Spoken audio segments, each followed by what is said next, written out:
Yeah, I mean, disappointed how we played, to be honest. Love our fight at the end. Our fight at the end was great. We continue to hurt ourselves more than anything. I want to give credit to them. They're an experienced team, and they killed us inside. And that's the game, to be honest. It's the game. The game is they get 44 points in the paint. It's something that we've been working on, and tonight it was not good. And so credit to them for that. They played right inside and got the ball inside and scored, and we didn't. And that's really the difference. We took a barrage of threes at the end to bring it close, of course, and had our chances. And the easiest shot that Libby Stump had, which is the layup, she didn't make. You know, and she's a freshman. She's had 3 times she's been in a situation where she's either a game-winning shot or something 3 times this year, and so that's unusual as a freshman. But I'm so super proud of her. Glad I got her for 3 more. Can you talk about their initiative inside? I mean, they went to the post early enough, and then how big of an impact was that on this game? Yeah, it's the game. It's the game. Just completely disappointed. We have made strides in post defense. It's not been an area we've been very good at this season, to be honest. Disappointing all year. That's really, to be honest, I think it's us on coach. We got to coach better, in my opinion. We got to coach better. Last year we were really hard scoring inside. This year we are not, and so we've had to double and dig and do things that honestly I haven't done rarely my whole career.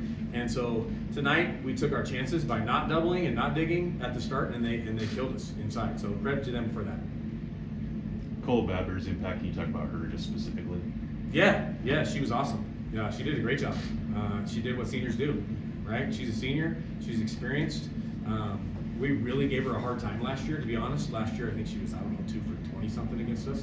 And so credit to her for coming out and flipping the script on us. And both games this year, she's been a huge difference maker for them. And so, I have a lot of respect for her. She's a tough kid. It was back and forth for most of the first 28 minutes of the game, and then they kind of closed the third quarter out a run. What changed during that portion of the game? Yeah, in the first half, to be honest with you, I thought we played really bad. I mean, I honestly told the kids, I'm like, I feel really good that we're down 2. We played poor. We played one of our poorer halves in a while, in my opinion. And so to be down 2, I felt pretty good. And then in the third quarter, we come out, and I'll be honest, there's too much doubt in our team. You can see it out there. They're not shooting the right shots. You got to shoot the right shots. You get a shot, you take it with confidence, and we didn't in that third quarter. We were hesitant and weird, and so they took advantage. You're not going to hold that team down forever. They're going to make shots at some point, and so the third quarter we were just doubting, and I called a timeout and I said, none of this matters. It doesn't matter if you don't take the right shots that we practice, if you don't play the way we practice every day. And so they took it to heart, and credit to our freshman, man, Libby Stump. We flipped the script in the fourth quarter, and it's amazing how one kid can totally change the feel for a team. And she made the right plays. I mean, she got downhill, she made jumpers, she did what she's done all year, but what it did is it gave confidence to everybody else. You mentioned on Tuesday when we talked just about how the first matchup came down with veteran play. Do you think that was a deciding factor at the end of the day, just the way that Montana State seniors played? Yeah. They imposed their will. Those seniors did, and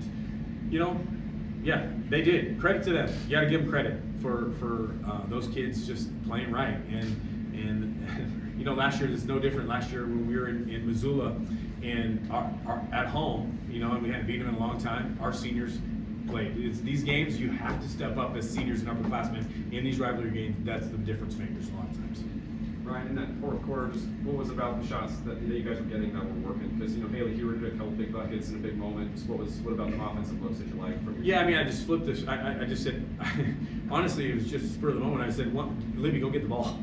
She doesn't even play point, to be honest. She rarely plays that position. But I just said, go get the ball. And here's why. Because your mental state is more important than anything in the game. It just is, right? And so I knew she would take the right shots. I knew it. That's what she does. That's who she is. And so she got aggressive, and it changed the whole outlook for our entire team. Her aggressiveness changed everything. And so, I'm proud of her.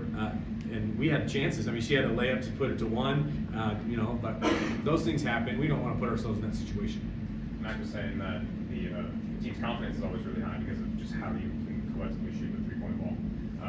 How important is it, and I imagine you feel much the same way, but how important is it for this team to eventually not have to rely so much on it? Because it's a way of saving. You got to throw the ball inside and score. I mean, I've done this a long time, and you know, coaching the Elite Eight, coaching the Sweet 16 many times, and the team that scores in the paint wins. That's just the way it is. And so you can't rely on threes in the long run. You can rely on it occasionally in games, and we've shot it really well, and we're a good three-point shooting team. But we got to get more post scoring. We just do, and we got to prevent them from scoring at the post, and we're not there yet. You know, Libby had a big game against the Cats the first time too, and you guys made a lineup change and had success in the games after that. Do you foresee another lineup change coming? Good question. I'll have to watch the film. You know, we'll watch the film, see who did this and who did that, and try to put them in the best position possible to be successful. And so obviously, the lineup change has been good for us. There's no question. You know, other than the one weird call, we've won 6 in a row, and so it's been good.